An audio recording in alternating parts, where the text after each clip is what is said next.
silakan duduk. Bapak Ibu, saudara-saudari yang terkasih di dalam Tuhan. Coba lihat kiri kanan, muka belakang. Kita adalah anak-anak raja, anak-anak kerajaan. Amin. Amin.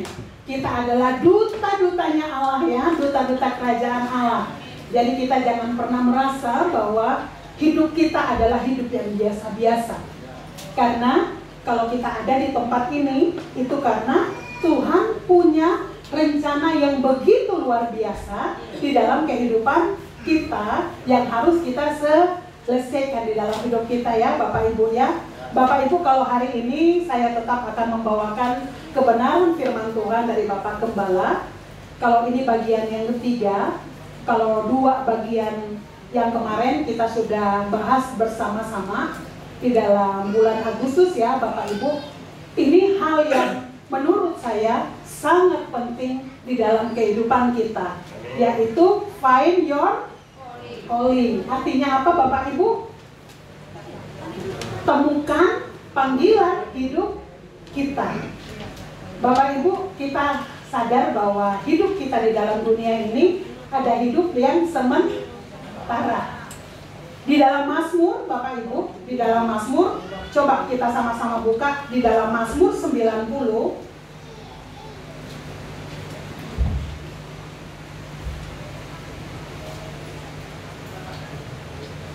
Tentunya kita sudah mulai berhitung saat ini kita ada di usia berapa.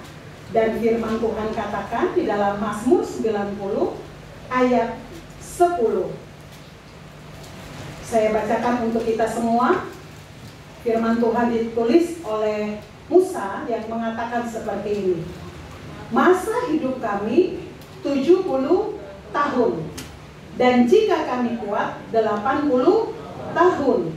Dan kebanggaannya adalah kesukaran dan penderitaan, sebab berlalunya buru-buru dan kami melayang lenyap. Coba kita diam sebentar, kita berhitung kira-kira kalau misalnya Tuhan izinkan kita, kan kita semua belum tentu sampai di 70 atau 80 tahun. Kita nggak tahu Tuhan panggil setiap kita kapan. Tetapi itu bukan menjadi masalah di dalam hidup kita.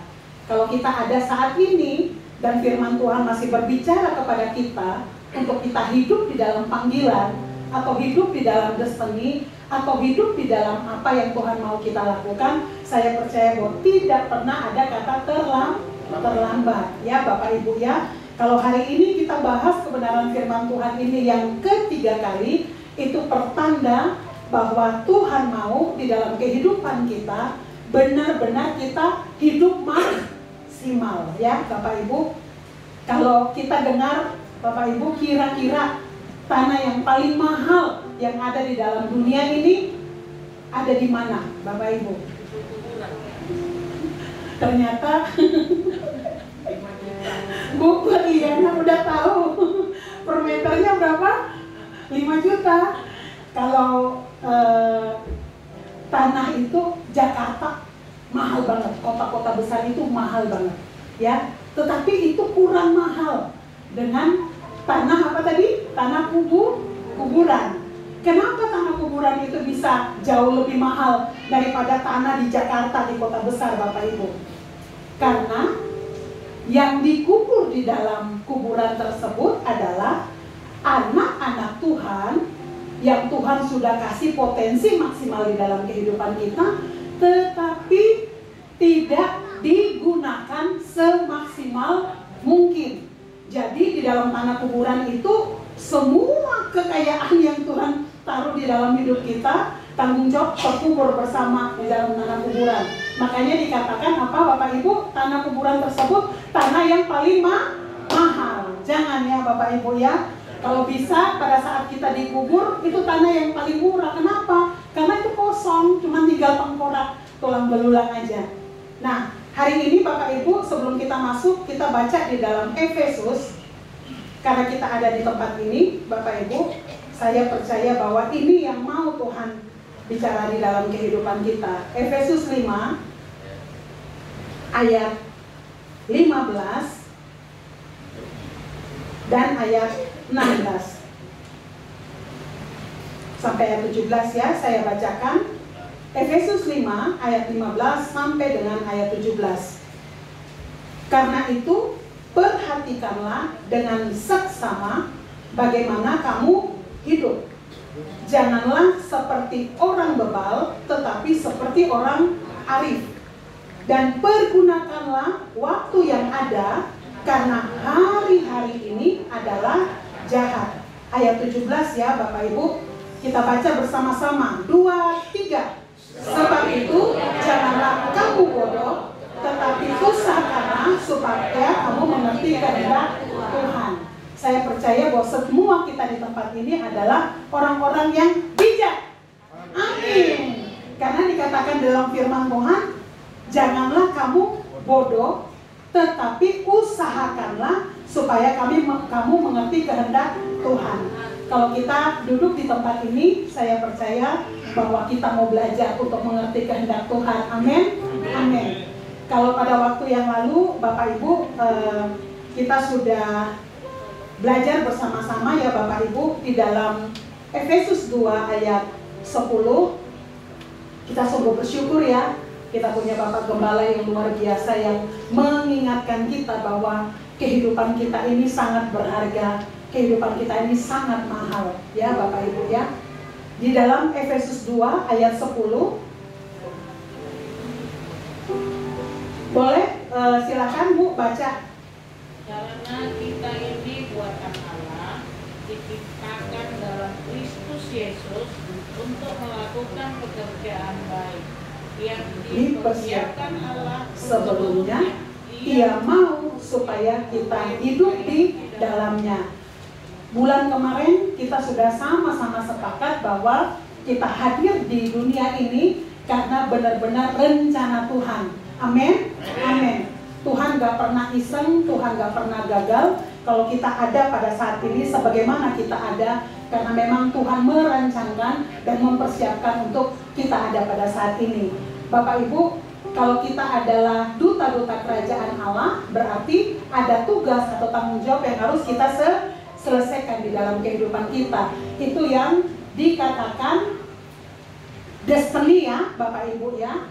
Jadi di dalam Efesus 2 ayat 10 ini mengingatkan kita bahwa panggilan kita itu harus kita selesaikan di dalam kehidupan kita. Kenapa? Karena Tuhan telah menetapkan tujuan atau destiny sebelum kita dibentuk dan dilahirkan. Kalau pada waktu yang lalu kita udah sepakat, pada saat orang membuat kursi, membuat kulkas, membuat apapun, tentunya dia buat berdasarkan tujuan ya. Nah, tujuan itu benar-benar bisa akan menjadi maksimal karena dibentuknya seperti itu ya Bapak Ibu. Dan kita percaya juga bahwa hidup kita pun sama. Mungkin kalau pada waktu lalu Bapak Ibu ada yang gak hadir, kita bahas secara cepat ya. Karena kemarin itu kita udah bahas dari nomor 1 sampai nomor 3. Kita lihat bagaimana cara menemukan panggilan kita. Bagaimana untuk kita tidak menjadi orang bodoh, tetapi kita berusaha untuk menemukan kehendak Tuhan dan menghidupi kehendak Tuhan di dalam hidup kita. Yang pertama dikatakan bahwa personal spiritual growth di dalam hidup kita. Artinya siapa kita pada saat kita dilahirkan, di tengah-tengah keluarga seperti bagaimana, kita dibentuk dari keluarga seperti apa, yang mungkin tidak sempurna menurut kita. Tetapi pada saat kita sudah ada di dalam Tuhan, Bapak Ibu, hal-hal yang tidak mengenakan itu Tuhan pakai, Tuhan persiapkan untuk bisa menjadi berkat untuk orang lain. Kayak waktu lalu kita bahas bagaimana suami istri, masa muda mereka yang kurang bagus, seorang ibu yang bisa istilahnya 5 kali menggugurkan kandungannya, terus bapak yang dari kehidupan yang carut marut ya Bapak Ibu ya, dari anak-anak jalanan, tapi setelah Tuhan pulihkan mereka, Tuhan pakai mereka untuk mereka mempersiapkan generasi yang luar biasa, dan hari ini anak-anak itu menjadi hebat. Kenapa Bapak Ibu? Karena ada orang-orang yang mau bayar harga untuk menghidupi panggilannya ya Bapak Ibu ya. Jadi dikatakan bahwa panggilan kita itu kita nggak perlu cari, Bapak Ibu. Tetapi panggilan kita akan kita temukan seiring dengan pertumbuhan kita di dalam Tuhan. Semakin kita kenal Tuhan, semakin kita dekat dengan Tuhan, Tuhan bisa berbicara untuk kita melakukan hal-hal yang harus kita selesaikan di dalam kehidupan kita. Dan yang kedua, dikatakan bahwa kita bisa menemukan panggilan kita melalui faith and love alternate di dalam kehidupan, alternately di dalam kehidupan kita. Artinya Bapak Ibu, kalau kita punya panggilan, kita bisa melihat dengan kacamata yang berbeda. Kayak contohnya, misalnya kita melihat orang gila, kita yang ada datang merangkul atau lari. Larilah, apalagi kalau orang gilanya sambil lihat-lihat, lirik-lirik gitu ya. Saya yakin pasti kita lari. Kenapa kita lari? Karena ya itu bukan panggilan kita. Tetapi kita punya ada di gereja pusat, kita ada yang rumah apa namanya? Indonesia Waras ya. Indonesia Waras itu artinya ada orang-orang tertentu yang dipanggil untuk orang gila di kota Tangerang, diangkut, dibawa pulang, dirawat begitu luar biasa. Dan saya percaya yang mereka karena rawat dengan penuh kasih ya, dengan istilahnya dengan hati yang begitu luar biasa. Dan Indonesia Waras artinya orang-orang gila menjadi waras. Jangan coba-coba kita yang waras, bukan panggilan. Kita coba-coba untuk mau mewaraskan orang gila. Ujung-ujungnya gimana Bapak Ibu? Bukan saya yang ngomong ya. Tapi artinya kita sadar bahwa di dalam kehidupan kita tuh panggilan memang berbeda-beda ya Bapak Ibu ya. Tetapi semua panggilan yang berbeda-beda itu tujuannya satu, supaya apa?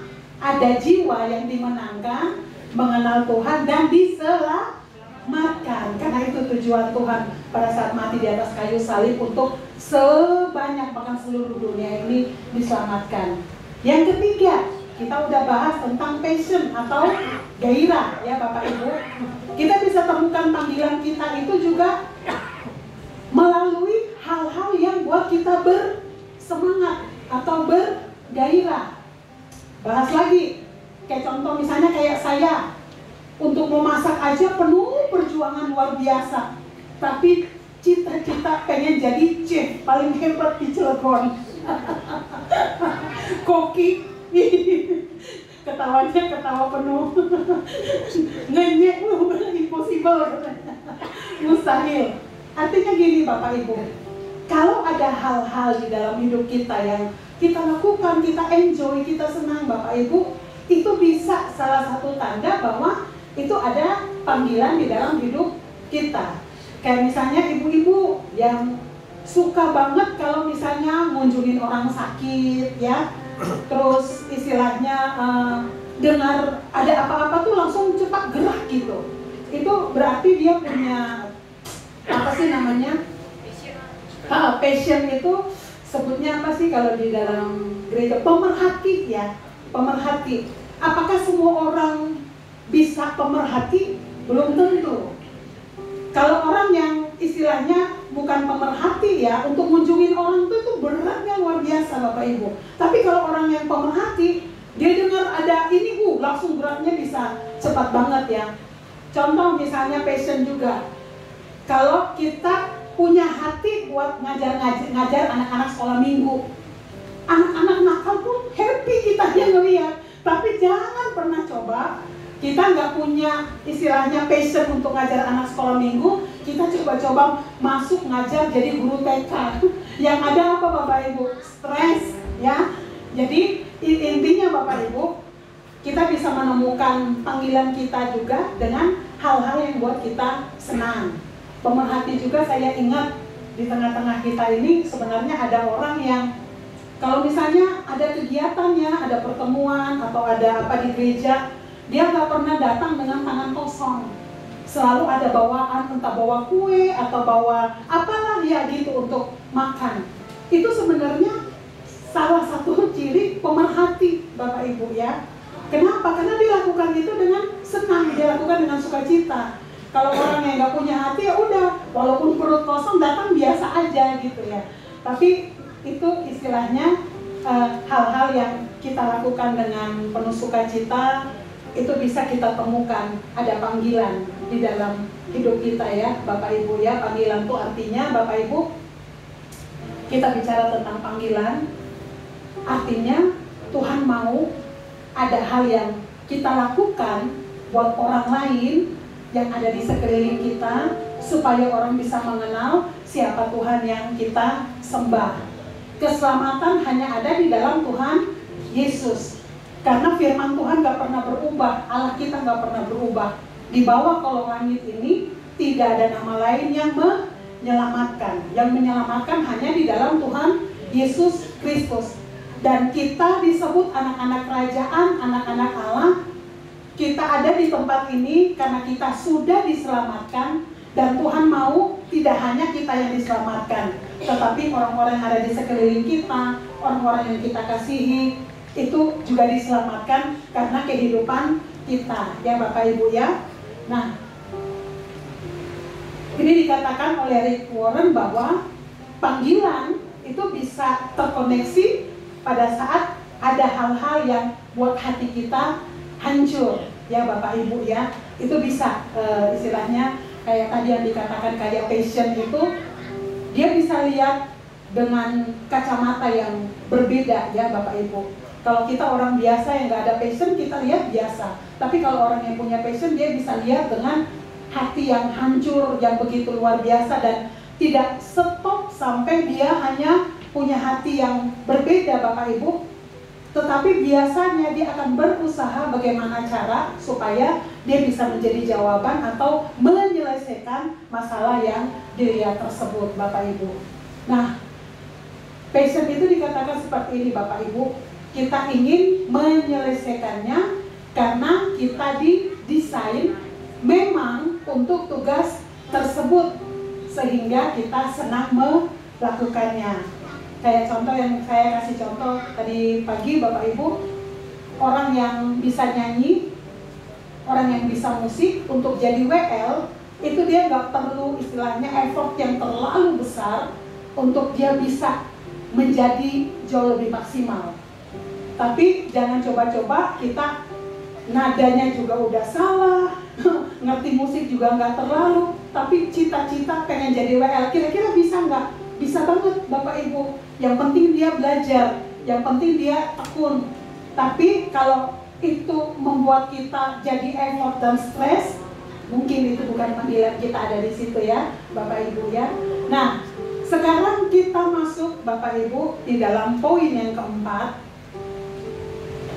Kira-kira saat kapan kita bisa menemukan panggilan Tuhan di dalam kehidupan kita? 4 dikatakan bahwa private God revelation ya Bapak Ibu. Artinya Tuhan memberikan melalui pewahyuan secara pribadi. Yuk kita buka Bapak Ibu di dalam Kisah Rasul 16.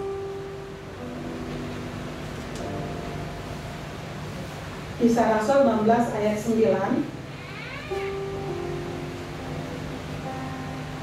dan ayat 10.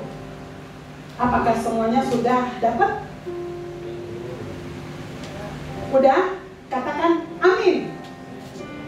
Yuk kita baca bersama-sama ya, supaya saya tidak sendiri. 2, 3. Pada malam harinya,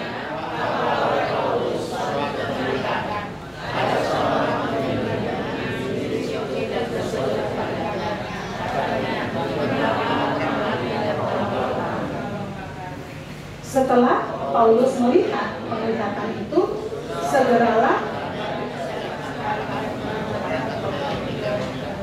karena dari penglihatan itu kami menarik kesimpulan bahwa Allah telah memanggil kami untuk memberitakan Injil kepada orang-orang di sana.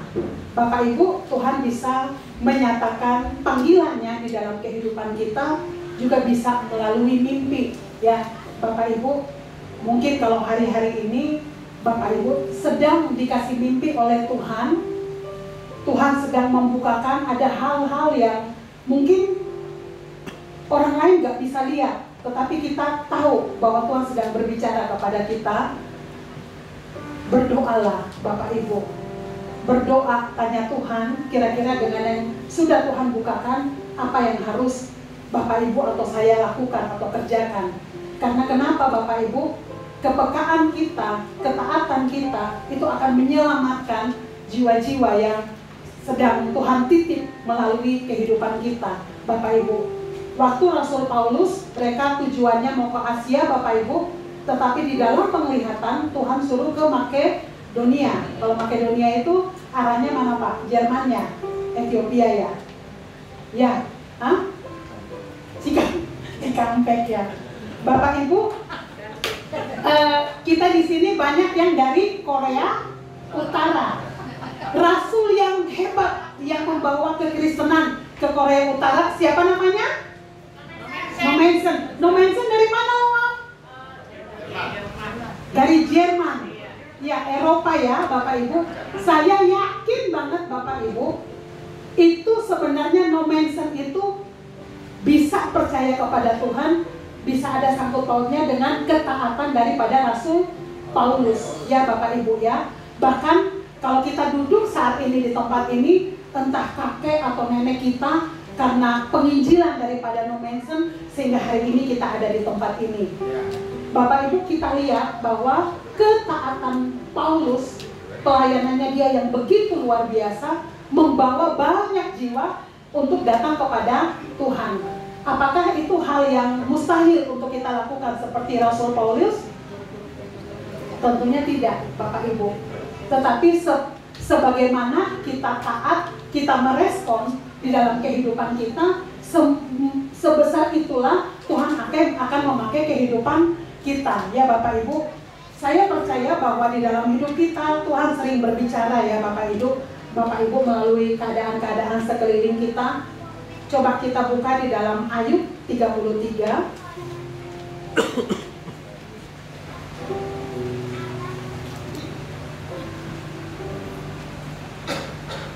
Ayub 33, Bapak Ibu, ayat 14 sampai dengan ayat 18. Saya baca ayat genapnya, Bapak Ibu membaca ayat ganjilnya ya. Ayub 33 ayat 14. Karena Allah berfirman dengan 1-2 cara, tetapi orang tidak memperhatikannya.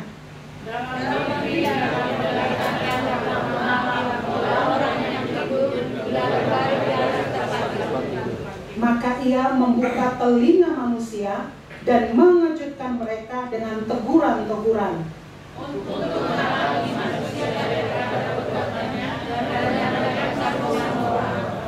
Untuk menahan nyawa daripada liang kubur. Bapak Ibu lihat di sini, untuk menahan nyawanya daripada liang kubur, artinya dari kebinasaan, dan hidupnya daripada maut oleh lembing ya Bapak Ibu ya. Jadi istilahnya Tuhan berbicara kepada kita untuk supaya apa? Menahan kita supaya jangan sampai kita binasa. Tuhan bisa berbicara, saya ingat ada orang-orang tertentu ya, memang nggak semua ya kita di tempat ini. Kalau saya ingat kayak pendoa-pendoa, saya ingat dulu Mami Caroline ya. Mami Caroline itu dulu pernah Tuhan kasih mimpi tentang tsunami yang di mana tuh? Tsunami di Tanjung Lesung Bapak Ibu. Itu sebenarnya penglihatannya itu berapa tahun sebelumnya sih? 5 tahun sebelumnya Bapak Ibu. Dulu tuh kita sering ada doa dari pusat. Doa dari pusat itu doa apa sih yang Sidon ya? Doa Sidon Bapak Ibu. Jadi pada saat doa Sidon biasanya tuh dikasih kesempatan, mungkin ada yang hendak pendoa-pendoa sampaikan. Jadi sewaktu itu salah satu yang menyampaikan tentang melihat penglihatan bahwa ada air yang begitu besar Bapak Ibu. Dan itu ternyata terjadi, bukan langsung terjadi Bapak Ibu, ternyata terjadi 5 tahun ya sesudahnya. Dan pada saat itu terjadi, tiba-tiba Bapak Gembala itu diingatkan, dulu ada pendoa dari Cilegon itu sudah menyampaikan pesan Tuhan. Jadi artinya harus berjaga-jaga, karena ada sesuatu yang akan terjadi Bapak Ibu. Dan pada saat itu Bapak Gembala bilang loss ya, karena istilahnya kan udah saking lamanya Bapak Ibu. Dan pada saat tsunami itu terjadi, ternyata benar-benar kita harus minta ampun kepada Tuhan, karena banyak jiwa yang menjadi korban Bapak Ibu. Nah, jadi di sini kita lihat Bapak Ibu bahwa pada saat Tuhan berbicara kepada kita melalui pewahyuan, melalui mimpi, atau melalui apapun Bapak Ibu, melalui hati nurani kita, Bapak Ibu, kita harus belajar untuk taat. Kalau ada hal yang mungkin Tuhan bicara untuk kita sampaikan kepada seseorang, berdoalah, minta hikmat Tuhan untuk kita sampaikan kepada orang tersebut. Atau pada saat mungkin kita berdoa secara pribadi, tapi tiba-tiba Tuhan ingatkan seseorang, harus kita doakan. Doakanlah Bapak Ibu. Kenapa? Karena mungkin pada saat yang sama ada hal yang mungkin dia alami tidak terucapkan, atau mungkin dia dalam kondisi yang sangat berbahaya, dan Tuhan bisa selamatkan dia karena doa kita. Amin. Amin. Artinya kepekaan kita, ketaatan kita, hal yang mungkin kita anggap kecil Bapak Ibu, tetapi sebenarnya itu Tuhan benar-benar pakai kita untuk menyelamatkan banyak jiwa. Karena pada saat orang yang kita doakan, dia terlepas dari masalahnya, dari pergumulannya, itu bisa dia pakai menjadi kesaksian untuk orang-orang yang akan dia layani. Dan kita percaya akan semakin banyak jiwa yang dimenangkan, karena kemenangan yang dia alami karena ketaatan kita untuk melakukan apa yang Tuhan taruh di dalam hidup kita, ya Bapak Ibu ya. Jadi istilahnya di dalam kehidupan kita Bapak Ibu, kita jangan pernah meremehkan hal-hal kecil yang mungkin kita anggap biasa, ya. Karena semakin kita dekat dengan Tuhan, sebenarnya semakin banyak hal yang akan Tuhan bukakan untuk kita lakukan. Karena istilahnya Tuhan melakukannya di tengah-tengah dunia, Tuhan butuh kita. Tapi seberapa kita peka, seberapa kita taat, kapasitas kita akan Tuhan perbesar sesuai kehendak Tuhan di dalam kehidupan kita ya Bapak Ibu. Jangan pernah kita merasa bahwa janji Tuhan di dalam kehidupan kita itu terlalu besar Bapak Ibu ya. Saya nggak tahu hari-hari ini Tuhan sedang bukakan apa ya untuk Bapak Ibu. Mungkin di dalam pekerjaan kita, di dalam bisnis kita, mungkin di dalam keluarga kita. Mungkin hari-hari ini ada orang-orang yang sangat kita kasihi, tetapi dia mungkin belum percaya kepada Tuhan. Kadang-kadang kita bingung, kita mau bersaksi, nanti takut kita malah ditolak atau seperti itu ya Bapak Ibu. Tetapi percayalah bahwa pada saat kita serahkan kepada Tuhan, Tuhan bisa urapi, bisa pakai mulut kita untuk kita bisa menyampaikan kesaksian, dan orang-orang yang kita kasihi bisa terselamatkan. Artinya di dalam hidup kita tidak ada kata tidak bisa. Kita bisa dengan cara apa Bapak Ibu? Dengan cara apa yang kita punya, yang terbatas, yang mungkin kecil menurut kita serahkan kepada Tuhan. Karena firman Tuhan berkata bahwa bagi orang yang percaya tidak ada yang mustahil. Seperti kata Bapak Gembala mengatakan bahwa Tuhan bisa membuat mujizat dengan banyak atau dengan sedikit. Bapak Ibu, kalau kita sedang mendapatkan janji di dalam kehidupan kita, kita harus belajar untuk percaya kepada Tuhan sekalipun kelihatannya lambat, sekalipun keadaan yang kita alami bertolak belakang dengan janji Tuhan di dalam hidup kita. Kenapa Bapak Ibu? Karena ketidaktaatan itu efeknya, kalau kita taat ada jiwa yang dimenangkan, kalau kita tidak taat banyak jiwa yang akan hilang ya Bapak Ibu ya. Kita lihat kalau di dalam Alkitab janji Tuhan yang sungguh luar biasa besar itu kepada Abraham ya. Efeknya sampai hari ini loh Bapak Ibu kita rasakan. Abraham diberikan janji apa? keturunannya akan menjadi bangsa yang sangat besar, seperti bintang di langit dan pasir di laut. Tetapi saat itu usia Sarah dan Abraham udah sangat tua. Kira-kira kalau saat ini Tuhan ngomong ke kita, kira-kira gimana Bapak Ibu? Kita percaya nggak? Percaya. Wah, belum tentu. Belum tentu. Itu ujian Abrahamnya luar biasa Bapak Ibu. Jadi Sarah mengambil keputusan untuk jalan keluar supaya mereka mempunyai keturunan. Jadi Sarah memberikan siapa kepada Abraham? Hagar. Dan lahirlah siapa? Ismail. Keturunan Ismail saat ini seperti pasir di laut dan bintang juga di langit Bapak Ibu. Tapi itu akibat dari apa? Ketidaktaatan. Mencari solusi, menggenapi kehendak Tuhan dengan cara kita. Ya Bapak Ibu, di dalam hidup kita kadang-kadang Tuhan memberikan janji. Misalnya mungkin ada anggota keluarga kita yang sakit, Tuhan udah kasih janji pasti sembuh. Tapi keadaannya bertolak belakang. Kita mengambil solusinya dengan membawanya kemana? Rumah sakit. Oke, medis ya. Itu nggak apa-apa, salah satu usaha. Tetapi jangan sampai kita bawa ke dukun. Enggak, itu dukun mah sebelum sembur-sembur mah baca Alkitab. Dukun putih katanya. Enggak ada kayak begitu Bapak Ibu ya. Begitu juga dengan usaha kita, dengan bisnis kita, dengan kehidupan kita. Kita janji kita diberkati. Keadaan bertolak belakang, terus kita mengambil langkah untuk membypass janji Tuhan. Bapak Ibu, pada saat kita melakukan hal-hal yang bertentangan dengan kehendak Tuhan, itu akan mengakibatkan masalah yang lebih besar.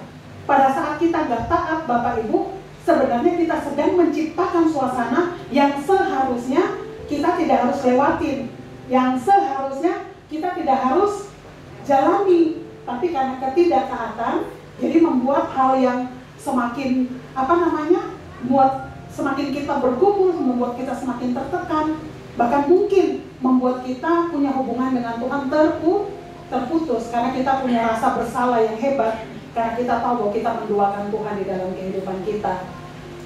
Jadi di dalam kehidupan kita belajar menggenapi rencana Tuhan atau panggilan Tuhan di dalam kehidupan kita dengan cara Tuhan. Sekalipun janji yang kita terima itu bertolak belakang dengan apa yang Tuhan janjikan di dalam kehidupan kita. Ada poin di dalam hidup kita Bapak Ibu, Tuhan tidak pernah membukakan perkara yang lebih besar di dalam hidup kita kalau di dalam perkara yang kecil kita tidak taat. Mungkin hari-hari ini kita sedang gelisah, kita sedang mau mengambil keputusan, kita tahu nih ini kayaknya rencana Tuhan, kehendak Tuhan, tetapi mungkin karena ego kita atau mungkin karena kita merasa enggak, kita tunda-tunda Bapak Ibu, jadi itu semakin memperlambat Tuhan bekerja melalui kehidupan kita ya Bapak Ibu. Tapi pada saat kita belajar, kita datang kepada Tuhan, kita percaya bahwa segala hal bisa Tuhan tolong, Tuhan mampukan di dalam kehidupan kita untuk kita selesaikan ya. Setia dalam perkara-perkara kecil, maka Tuhan akan percayakan perkara-perkara yang besar. Kemarin waktu kita Kersel hari Jumat kemarin, Kersel Dewasa Muda, kebetulan karena saya yang membawa seri, saya menyampaikan pertanyaan kecil karena kita juga membahas tentang panggilan. Saya lemparkan pertanyaan kepada teman-teman ya, kepada adik-adik, apa sebut anak ya, adik-adik ya. Waktu itu saya kasih pertanyaan, aplikasinya seperti ini. Pernah nggak Tuhan taruh sesuatu hal yang mungkin kecil di dalam kehidupan kita? Dan bagaimana tindakan kita? Bapak Ibu, saya terkesan sama ada beberapa jawaban, tapi salah satu saya percaya bahwa melalui perkara kecil itu Tuhan sedang berbicara ya Bapak Ibu. Ada salah satu anak DM itu dia mengatakan bahwa kalau pada saat mereka pulang kantor, pada saat turun dari bus, itu biasa ada orang tuh yang pakai topeng ya Bapak Ibu ya, atau orang-orang silver gitu. Ya, hati tergerak untuk ngasih walaupun nggak seberapa Bapak Ibu, mungkin 500 atau 1000 ataupun 2000. Tetapi ada satu saat dia bergumul karena dia ngerasa, saya kasih takutnya malah orang silver atau orang yang di dalam topeng yang kita nggak tahu siapa ini, dia menggunakan untuk hal-hal yang nggak bagus. Bahkan saya pernah di lampu merah, saya lihat orang silver itu kan istilahnya ngerokok ya Bapak Ibu ya. Dan pada saat dia ngerokok kan kita jadi mikir, lah kita ngasih malah dia pakai untuk hal yang nggak baik ya Bapak Ibu. Tetapi jangan kita membatasi kalau Tuhan menggerakkan untuk kita memberkati. Kenapa Bapak Ibu? Karena kita nggak tahu. Mungkin itu 1-2 orang yang kita lihat. Tetapi pada saat Tuhan gerakkan kita untuk kita berkati mereka dengan pemberian yang mungkin kita anggap nggak seberapa, siapa tahu sebenarnya itu dia sedang membutuhkan untuk beli susu buat anaknya di rumah. Atau mungkin istrinya sakit, hanya mungkin mau beli Dekolgen aja, dia nggak punya uang Bapak Ibu ya. Dan salah satu anak dari DM tersebut, dia bisa merubah cara berpikirnya karena dia sempat melihat khotbah dari seorang pendeta yang mengatakan bahwa kalau pada saat kita mau memberi, ya kita memberi, urusan uangnya dia mau bikin apa, itu urusan dia. Tetapi kalau Tuhan ingatkan kita untuk kita lakukan, lakukanlah. Kadang-kadang Bapak Ibu yang menahan kita untuk kita taat karena kita sudah punya asumsi sendiri di dalam pikiran kita. Mungkin Tuhan gerakan untuk berkati seseorang, tapi kita pikir, wah dia mobilnya aja lebih bagus, dia bajunya lebih bagus, misalnya contoh. Akhirnya itu menghambat untuk kita menolong, padahal kita nggak tahu. Mungkin di saat yang bersamaan orang itu sedang membutuhkan uluran tangan atau bantuan yang kita nggak tahu. Artinya Bapak Ibu, dalam perkara-perkara kecil yang Tuhan ingatkan kepada kita, yang kita lakukan secara konsisten Bapak Ibu, di situ kita akan menemukan panggilan kita. Kenapa? Karena dalam hal kecil yang kita lakukan, Tuhan akan semakin bukakan hal-hal yang besar. Tuhan akan memperbesar kapasitas kita Bapak Ibu. Orang bisa taat memberikan perpuluhan yang besar Bapak Ibu, itu dimulai dari ketaatan dia dalam memberi yang saat masih kecil. Kalau masih kecil aja kita udah bergumul hebat, gak mungkin waktu besar kita bisa taat ya Bapak Ibu. Tapi saya percaya bahwa bicara tentang ketaatan, Tuhan akan memampukan kita, Tuhan akan menolong kita ya Bapak Ibu untuk kita lakukan. Nanti di akhir kebenaran firman Tuhan saya akan memutar video ya Bapak Ibu. Kita punya gembala yang punya teladan luar biasa. Tuhan berbicara kepada beliau taat lakukan. Kita lihat sekarang udah hasilnya yang luar biasa besar. Tetapi itu bermula daripada ketaatan Bapak Gembala di dalam keseharian untuk taat melakukan hal-hal kecil yang Tuhan percayakan ya Bapak Ibu. Dan yang kelima Bapak Ibu, bagaimana kita bisa menemukan panggilan kita? Productivity. Artinya Bapak Ibu, kemampuan untuk menghasilkan. Pada saat kita memberi Bapak Ibu, kita mendapat dahulu atau tidak? Mendapat dahulu. Pada saat kita mau melakukan sesuatu di dalam kehidupan kita, otomatis yang ada terlebih dahulu di dalam hidup kita. Saya selalu ingat ya Bapak Ibu tentang Tuhan tidak pernah meminta sesuatu yang Dia tidak terlebih dahulu berikan itu di dalam hidup kita. Kalau Tuhan mau minta untuk kita memperhatikan orang lain, kalau Tuhan minta untuk kita bisa memberkati orang lain, sebenarnya modalnya itu sebenarnya kita udah punya. Tapi seberapa kita mau peka, seberapa kita mau taat, seberapa kita mau melibatkan Tuhan, disitulah yang akan terjadi ya di dalam hidup kita ya Bapak Ibu ya. Nah, hal yang kelima di dalam kita bisa menemukan panggilan, dikatakan bahwa jika Tuhan yang memanggil, Tuhan akan melengkapi sehingga pelayanan kita berhasil. Kayak tadi saya katakan, mungkin kita punya keluarga yang kita mau sampaikan tentang Yesus, kita nggak berani. Tapi kalau Tuhan gerakkan hati kita, Bapak Ibu, bergumulah. Tuhan pasti kasih kata-kata hikmat, kata-kata yang Tuhan urapi untuk pada saat kita menyampaikan kebenaran, itu Tuhan yang akan bekerja. Kalau di dalam Alkitab dikatakan bahwa Apolos menanam, Paulus menyiram, tetapi Tuhan yang akan memberikan pertumbuhan. Artinya, ada tanggung jawab yang kita kerjakan, yang kita lakukan, selebihnya itu udah urusan Tuhan. Pada saat kita menyampaikan kebenaran, itu kita selesai di situ, Bapak Ibu. Karena nanti kebenaran itu akan bekerja di dalam hatinya, dia bisa bertobat, itu bukan urusan kita, tetapi itu urusan Tuhan. Tetapi pada saat kita melakukan bagian kita, tentunya kita lakukan dengan benar-benar melibatkan dan meminta tuntunan Tuhan di dalam hidup kita, ya Bapak Ibu ya.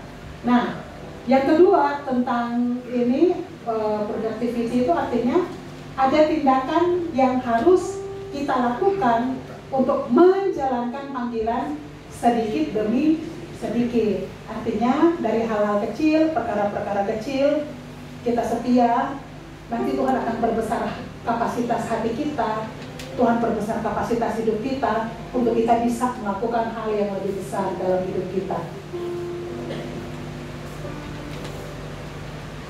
Dikatakan bahwa ada anugerah yang menyertai ketika kita melakukannya. Ada anugerah. Anugerah itu benar-benar itu semata-mata pemberian dari Allah untuk kita. Sehingga apa yang mustahil menjadi mungkin. Ya, supaya apa yang mustahil menjadi mungkin. Bapak Ibu, mungkin saat-saat ini kita sedang bergumul, atau kita sedang berdoa, atau kita sedang mendapatkan janji dari Tuhan yang mungkin secara kasat mata mustahil, Bapak Ibu.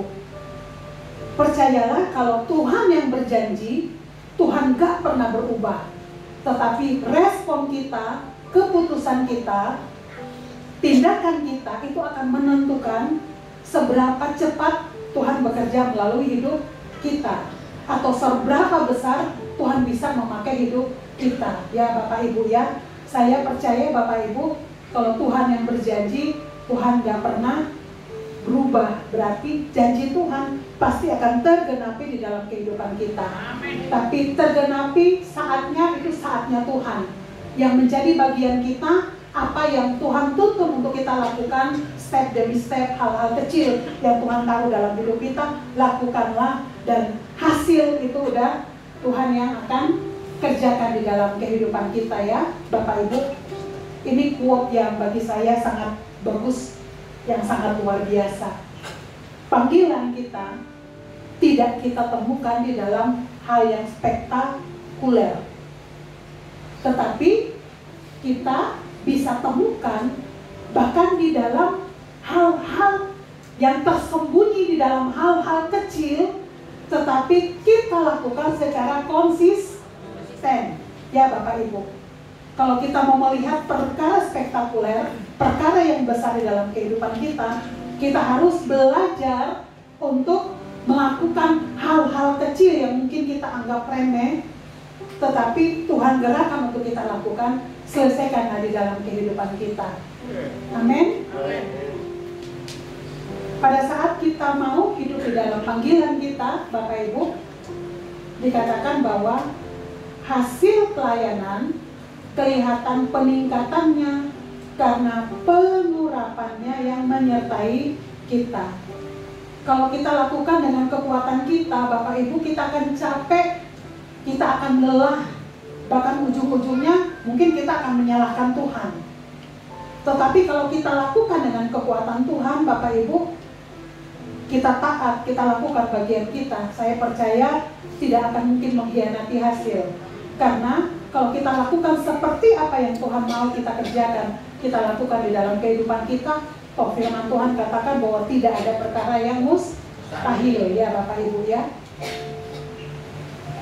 Orang yang kita layani pun merasakan hasil yang nyata, yaitu pemulihan, kesembuhan, serta terobosan yang terjadi. Pemulihan, kesembuhan, terobosan Bapak Ibu, tidak ada satu manusia pun di dalam dunia ini, termasuk saya, itu kita bisa lakukan. Yang bisa lakukan pemulihan, kesembuhan, terobosan, yang bisa lakukan hanya Tuhan. Jadi kata kasarnya Bapak Ibu, kita pada saat melakukan apapun, kita melihat hasil, kita melihat Tuhan kerja, jaga hati. Jangan sampai Tuhan yang kerja, tapi nilainya, kesombongannya kita yang ambil, ya. Kemuliaannya kita yang ambil. Di dalam kehidupan kita, kita harus belajar buat berhati-hati di dalam kehidupan kita, supaya kata kasar, kita tidak mencuri kemuliaan Tuhan. Saya kurang lebih di dalam sepanjang minggu ini, Bapak Ibu, kalau lagi baca SMA, bahkan kalau nggak salah SMA hari Kamis ya, saya mendapatkan berkat yang luar biasa. Terkadang Bapak Ibu di dalam kehidupan kita, saat kita menjalani kehidupan kita sehari-hari, kadang-kadang memang Tuhan sengaja memunculkan kelemahan kita, ketidakmampuan kita, keterbatasan kita. Itu Tuhan munculkan. Untuk apa Bapak Ibu? Supaya kita sadar bahwa kita ini nggak ada apa-apanya tanpa Tuhan. Ya. Jadi kadang Tuhan memang izinkan kita kadang harus terpuruk sepuruk-puruknya, karena kadang-kadang kita ngeyel sama Tuhan. Tuhan udah ngomong nggak boleh, tapi kita ngeyel, kita tetap aja lakukan bertentangan dengan apa yang Tuhan mau. Akhirnya kita kondisinya semakin merosot, dan saat kita udah nggak punya apa-apa Bapak Ibu, disitunya saat kita datang kepada Tuhan, kita berserah, Tuhan lakukan perkara yang luar biasa dalam hidup kita. Itu menyatakan bahwa di dalam hidup kita keberhasilan sekecil apapun itu bukan karena kita, tetapi karena Tuhan. Kita jalani proses Bapak Ibu, tetapi yang menggenapi rencana Tuhan adalah Tuhan. Kita lihat tokoh Alkitab Bapak Ibu, pada saat Yusuf mendapat visi dari Tuhan, istilahnya dia menjadi lebih tinggi daripada saudara-saudaranya, bahkan bapak ibunya. Kita lihat proses yang gak gampang ya Bapak Ibu. Kalau kita baca tentang kisah Yusuf ya, dia harus ngalamin banyak penderitaan, saudaranya harus buang dia ke sumur. Bahkan dia pada saat di dalam penjara udah lakukan kebaikan, dilupakan oleh juru minumnya Bapak Ibu, atau juru roti itu. Nah, terus pada saat dia udah mulai diangkat, dia difitnah oleh istri Potifar. Bapak Ibu, kalau pada saat dia mengalami ujian, Yusufnya kalah Bapak Ibu, kita nggak tahu yang menyelamatkan bangsa Israel itu siapa, kita nggak ngerti, itu urusan Tuhan. Tapi Bapak Ibu ya, tetapi dari kisah Yusuf kita belajar bahwa pada saat kita taat, walaupun kondisi berbaik, tidak seperti yang Tuhan janjikan di dalam kehidupan kita, Dia Tuhan yang setia. Dia akan menyatakan janjinya bahwa pribadinya dia tidak pernah berubah. Yang menjadi pertanyaan, apakah kita tetap taat, kita tetap setia, kita tetap lakukan bagian kita semaksimal mungkin, sekalipun keadaan tidak mencerminkan seperti apa yang Tuhan janjikan di dalam kehidupan kita ya Bapak Ibu ya. Kita akan lihat video Bapak Ibu tentang HOB. Siapa yang pernah ke HOB Bapak Ibu? Angkat tangan tinggi. Wah, Pak Yuda, banyak nih yang belum pergi. Kayaknya kita harus kita harus punya planning supaya jemaat GBI WTC Cilegon melihat Tuhan berkarya luar biasa. Karena GBI pusat itu kita satu ya Bapak Ibu ya. Kita melihat bagaimana Tuhan bekerja secara luar biasa. HOB dibuat Bapak Ibu itu sebenarnya pada masa-masa COVID Bapak Ibu. Kita lihat ya Bapak Ibu, sepertinya mustahil. tetapi pada saat kita taat melakukan bagian kita, dan ini tentunya teladan dari Bapak Gembala kita bisa lihat ya Bapak Ibu. Silakan Loam, kita lihat video untuk OB ini bersama-sama.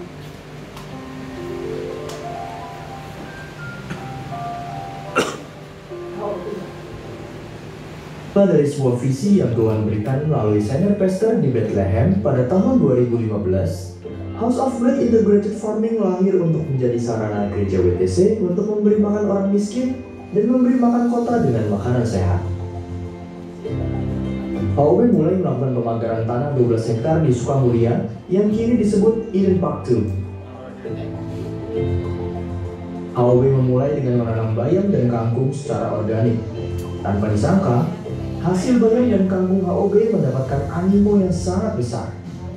Karena permintaan yang meningkat dari jemaat, maka HOB Integrated Farming pun mulai mengembangkan pertanian hidroponik melalui pembangunan 6 greenhouse dengan masing-masing greenhouse berkapasitas 6.000 lubang tanam. Lalu, pandemi datang. Banyak orang menyadari pentingnya hidup sehat di masa-masa COVID-19 merebak, sehingga permintaan pasar akan sayur organik dan hidroponik pun meningkat. Maka, HOB memperbesar kapasitas dengan membangun 3 greenhouse raksasa secara bertahap yang berkapasitas masing-masing 30.000 lubang tanam. Hingga kini, total HOB memiliki 120.000 lubang tanam. Greenhouse HOB menggunakan sistem otomatisasi, sehingga pertumbuhan sayur bisa lebih maksimal dan dapat dikelola secara mandiri, dan membuat para pekerja bisa lebih efektif untuk menanam dan mendistribusikan sayur ke packaging. Saat ini, sudah ada 18 jenis sayur hidroponik yang diproduksi oleh HOB Integrated Farming, yang diterapkan sesuai sistem budidaya dan standar yang baik. Setiap sayuran hidroponik yang dihasilkan oleh HOB Integrated Farming memiliki sertifikat bebas pestisida. Tak hanya serat, HOB juga rindu menyediakan sumber protein bagi kota. Maka dimulailah budidaya ikan nila. Seluruh proses sampai dengan pengolahan makanan ikan dilakukan dengan sistem yang teratur, teliti, bersih, dan tepat. Pakan yang digunakan adalah pakan organik, tanpa metil testosteron yang berbahaya bagi kesehatan.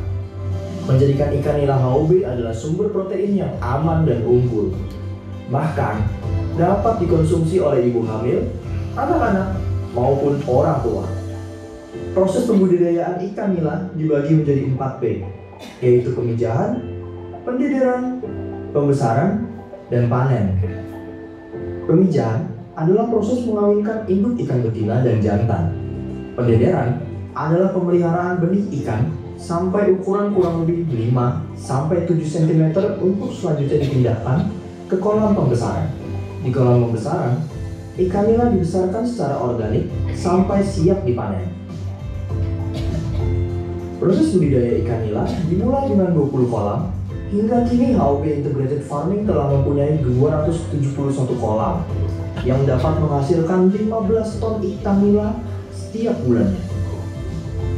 Ikan nila produksi HOB memiliki beberapa variasi, yaitu ikan nila original, ikan nila bumbu kuning dengan berbagai varian bobot, ikan nila fit.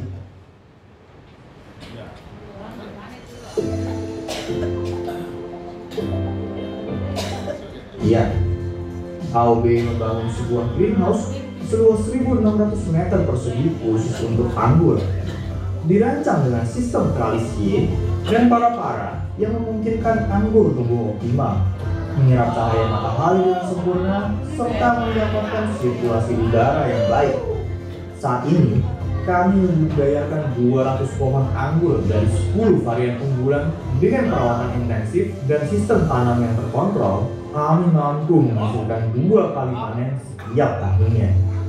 HOB berkomitmen untuk membangun integrated farming sehingga tidak ada sumber daya yang terbuang percuma.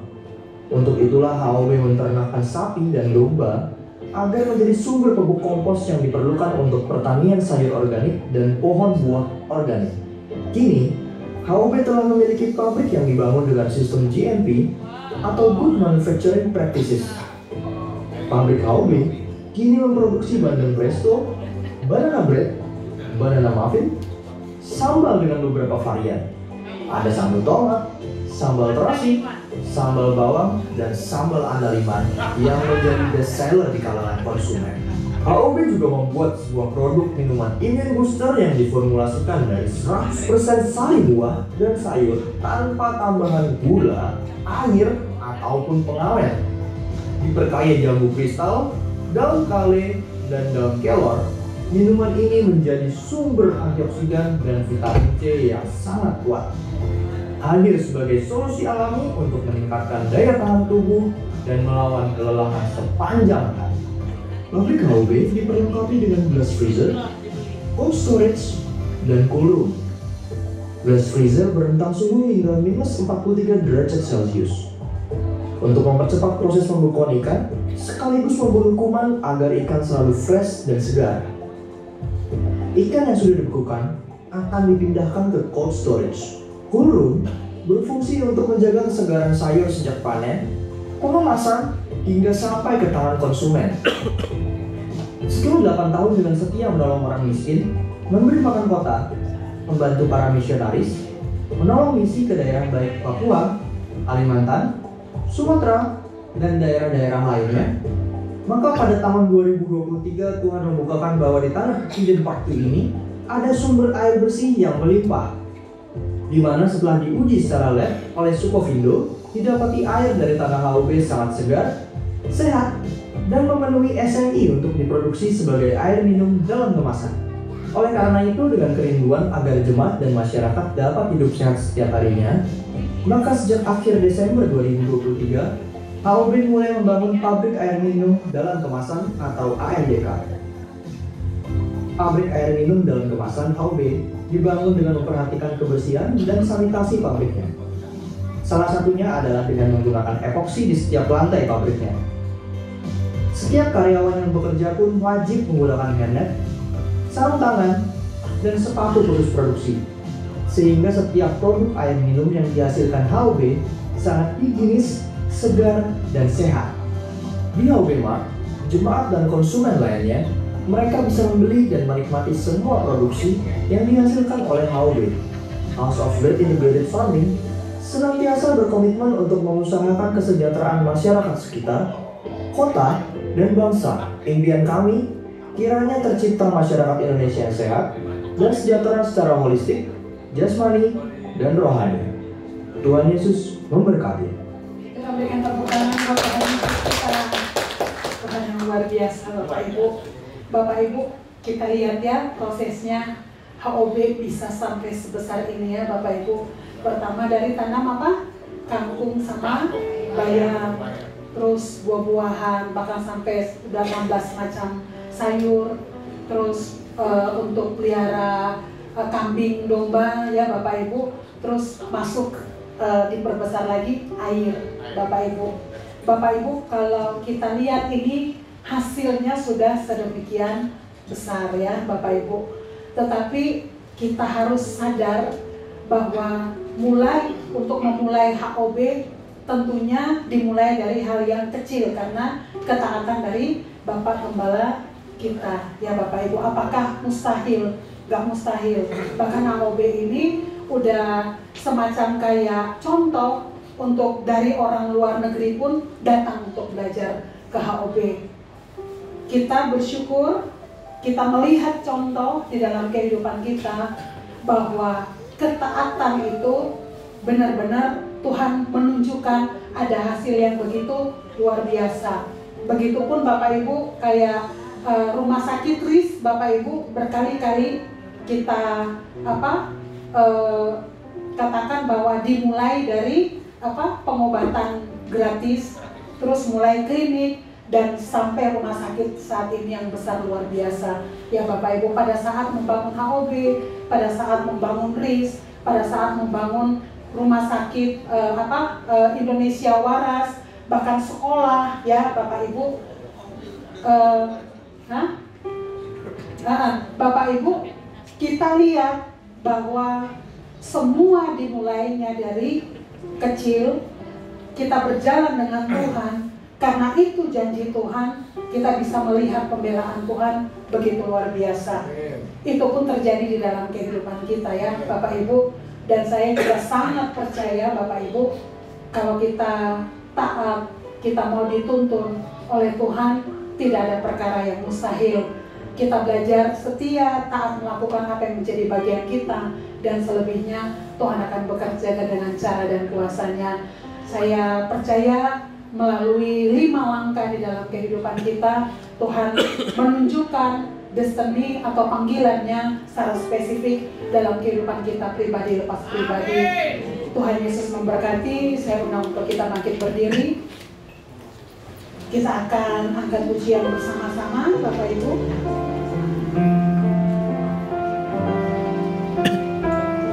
Kita sungguh-sungguh kita minta ajar Tuhan, ajar kita untuk kita mengerti. Ajar ku mengerti segala rencanamu. Ajar ku berserah hanya padamu.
setiap pergumulan hati kami, setiap kebutuhan kami Tuhan, untuk kami berjalan di dalam destiny-Mu, kami berjalan di dalam panggilan-Mu Tuhan.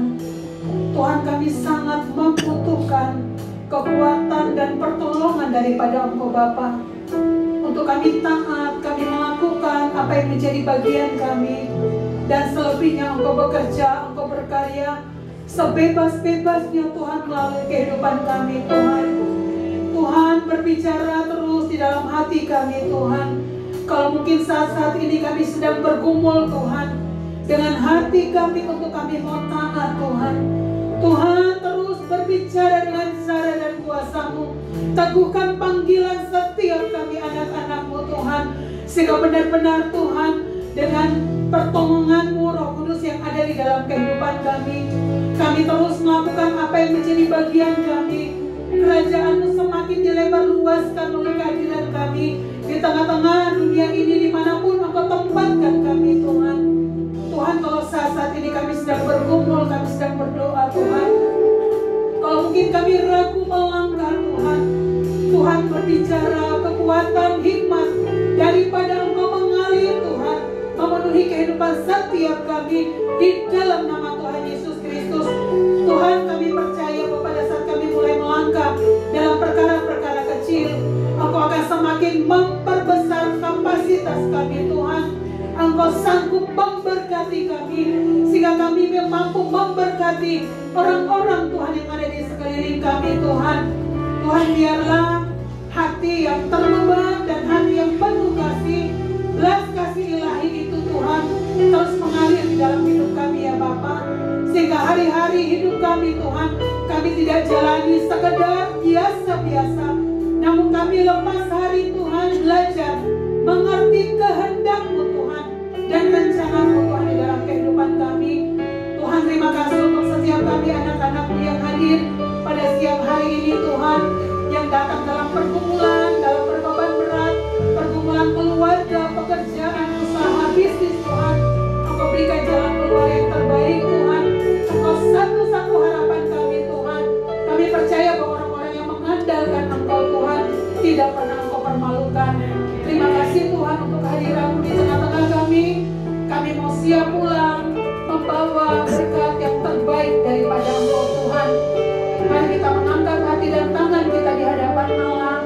Pulanglah di dalam damai sejahtera dan sukacita yang daripada Allah, berkat yang terbaik daripada Allah Bapa dan Tuhan Yesus Kristus, dan persekutuan dengan Allah Roh Kudus memimpin menuntun seluruh kehidupan kita sampai Tuhan Yesus datang yang kedua kali. Kita semua yang menerima berkat, kita